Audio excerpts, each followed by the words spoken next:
to survive through all these challenging years, and what does the future hold? My guest, Abera Tola, is president of the society. A very warm welcome to the program. Thank you for having me. 90 years, does it feel like 90? Somewhat, yes. As a humanitarian organization, as you know, there are so many ups and downs. Sometimes we focus for organizational growth. Sometimes we'll be taken by external factors. But however, I can say that really there is, if it is not exponential growth, there is still growth in Ethiopia Red Cross Society. Do you think that growth was steady? Not at all. Sometimes, like as you know, during the wars, starting from the beginning,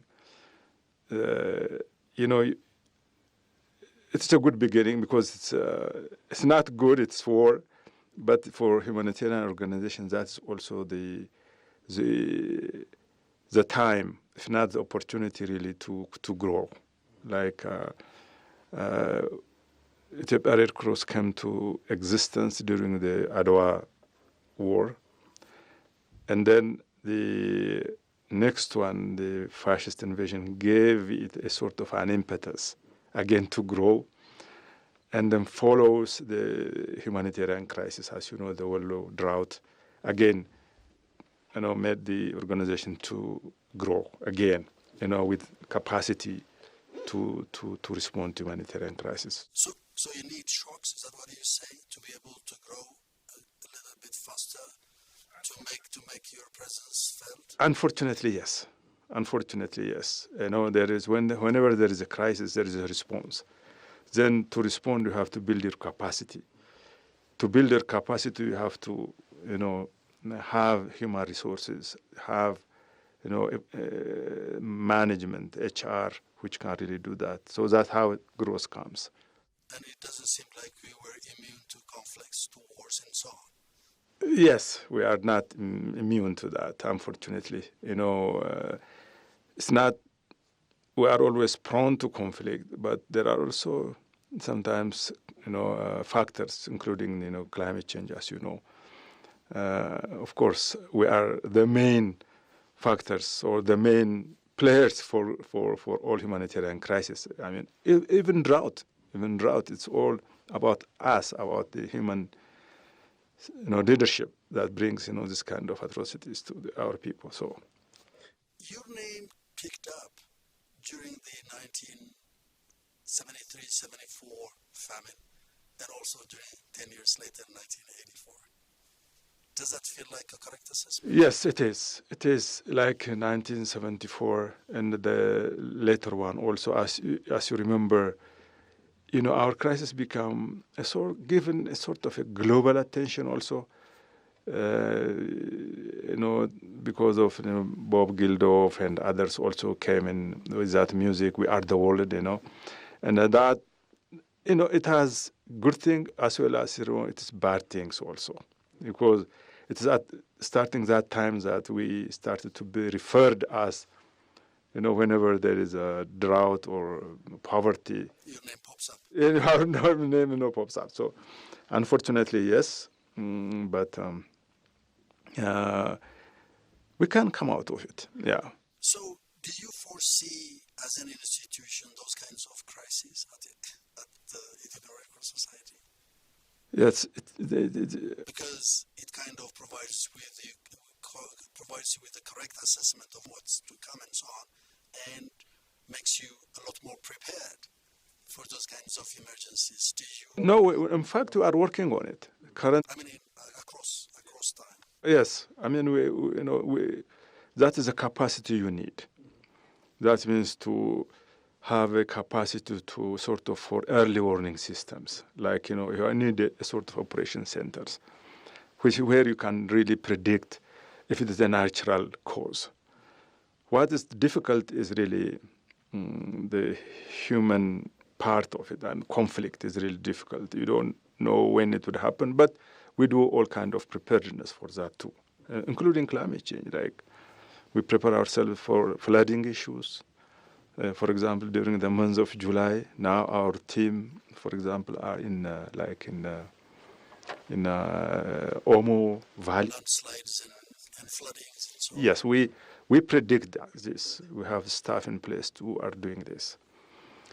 And we are also supported by technology currently, really, for early warning systems. You tend to emphasize all these climate issues because in your presentation recently in China, in one of the conferences, you highlighted that, right? Yes. Yes, I mean, climate change, whether we like it or not, it is really there.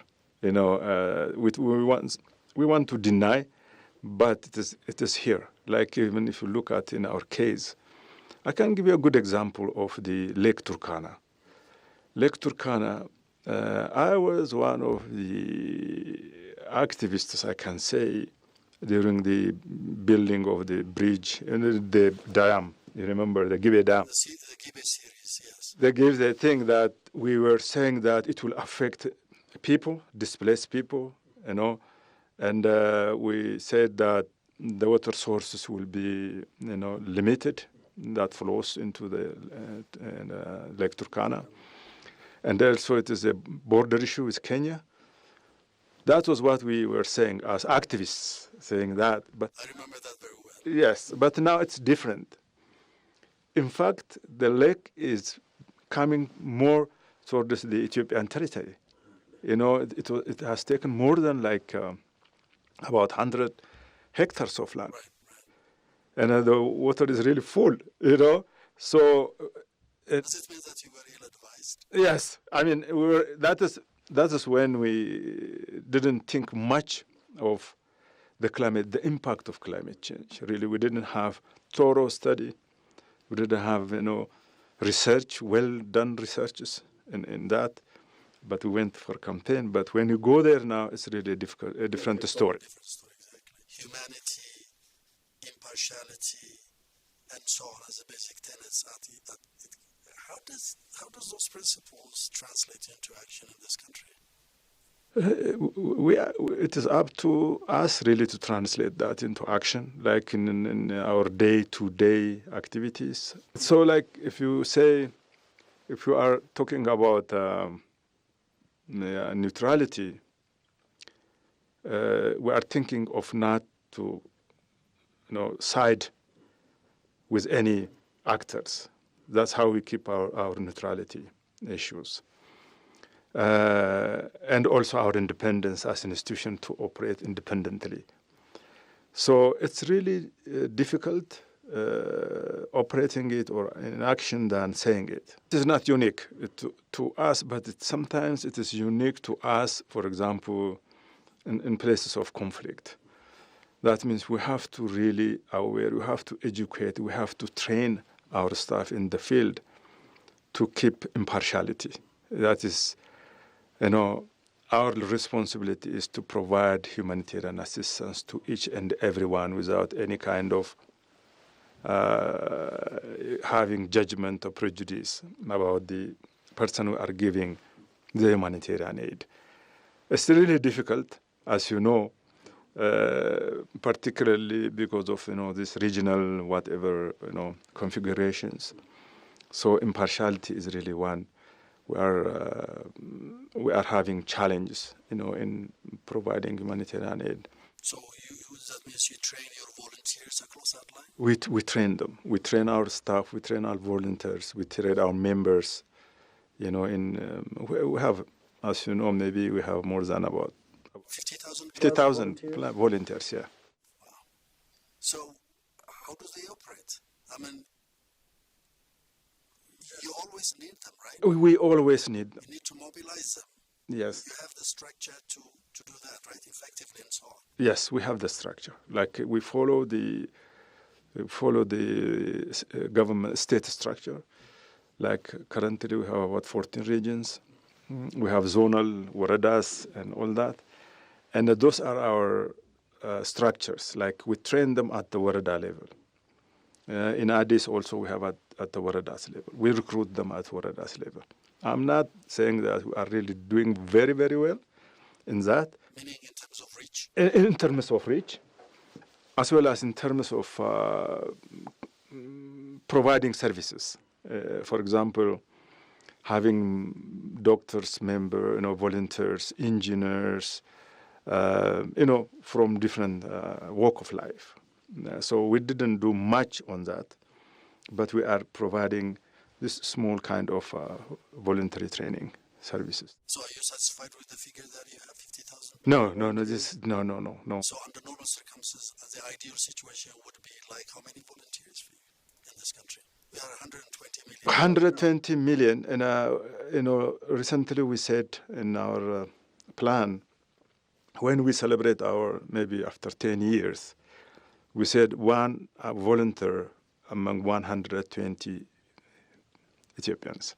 Wow, that's one will be one will be a volunteer. You will at least need 12, 15 to 15 million volunteers. Yes, so we expect that we can have about maybe 12 million volunteers in 10 years' time. 10 years' time.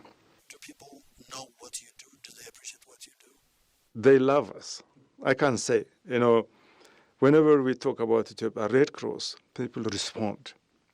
People are willing to listen. People are willing to contribute.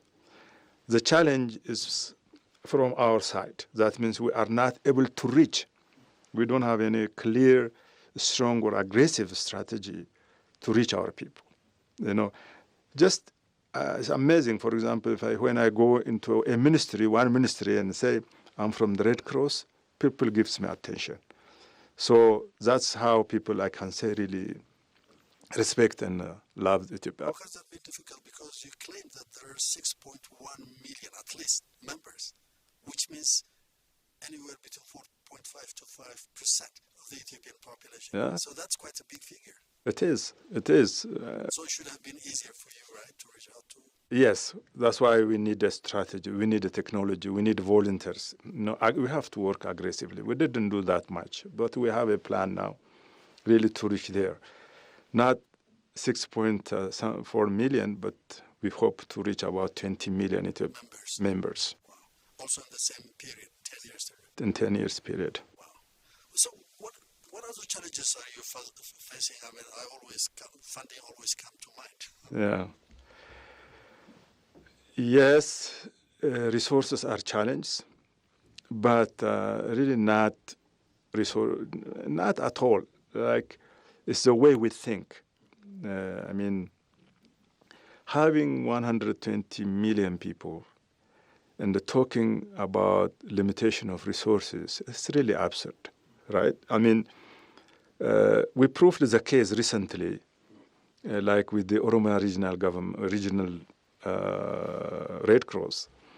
They were able to mobilize about 340 million birr from their own constituency, And then we reached out to the same government asking if they can contribute, if there is a way that they can, add up resources. And the government is willing to do that. When they give service, they ask, the person who is getting the service if he can or she can contribute about 50 birr or 100 birr for that service. People are willing to do that. This is just from our own society I'm talking about. But we have to have a strategy engaging ourselves at the Red Cross into the private sector domain. That means we have to work, with the private sector. We have to work with the public and around what we call these private-public partnership issues. I have seen that in Egypt. I've seen that in Turkey. I've seen that in everywhere where Red Crosses or Red Crescents are engaged in the private sector, having joint ventures, working with them, working, this supplementary food, which we distribute for children and lactating mothers. Much of that companies are now owned by Red Crescent and Red Crosses globally.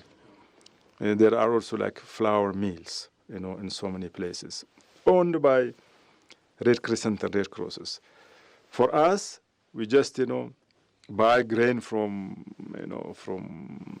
private sector, And then we take that one to our beneficiaries.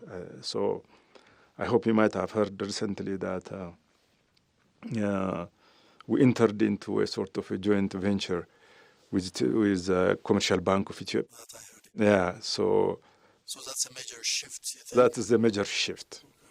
And we are really looking forward in this area to work with the private sector around joint ventures. Why were you late in doing so? I don't know. Maybe because of the mindset. I mean, here, board I have, before me, even in the management, even to have this joint venture with commercial bank, we had to go very long way, like convincing, board members on the region. Some argue that, no, we don't have, that's not our values, that is not our principles, something that, are you giving up, our, property to CVE? There are this kind of, really mindset there. And it took us a little bit, long way to convince all to get even. I had to call the General Assembly twice for this case, to get it, the stuff. It's funny, like I asked, okay, if you say that, why don't you just let us add just like 10 birr in each and every drug we sell? You know how you have drug stores in the drug stores in all over the country. Yes. And if you add that, maybe you can get about like 20 million birr, let them say, a year, so that we can continue, building our building. But almost there was a demonstration against that. So people are sometimes, they don't accept, or they will not be convinced, but you have to try hard, and that's the outcome. And your headquarters building is barely off the ground. Yes. And it's been there for like forever. Forever, 26 years. Wow. Yeah. But now, you'll see a little bit a different thing in the years to come. We have already agreed. They have already contracted out with contractors. And it will start, I think, in September. So that might be a 3 years plan or 4 years plan to complete. So what does the future hold for your society? There is a bright future, honestly. Why I'm saying that, currently we are really in a very, promising situation, I can say. We don't have any funding constraints currently. And we have projects worth billions of birr, which we are engaged in. I don't mean it's very huge, but it's the first in history, like thinking of 10 billion birr project. And with this, we are thinking of like localization, which is we want to decentralize our structure, where we are thinking of empowering or capacitating our regional offices, our zonal offices, so that they can respond to any humanitarian crisis that might have happened in those regions. This is a different thinking now. Instead of centralizing, we are thinking of devolution of our structure. This is really, it has acceptance, particularly from our donor side, and the donors are also willing to go and support this regional capacity. So, what do you mean donors? You mean international donors? We have international donors, and currently we have big donors who are really with us to help us with that. And the second strategy we put in place is what we just discussed about volunteers, to have volunteers, to recruit volunteers at each and every structure. Then, of course, the public-private thing will be there. Of course, the main why Ethiopia Red Cross is for our humanitarian program, and our program department is really going to be the largest one again. Well, good luck with that, and thank you very much for joining me to talk about this, about your institution, which just had 90. 90, yeah. Okay, thank you.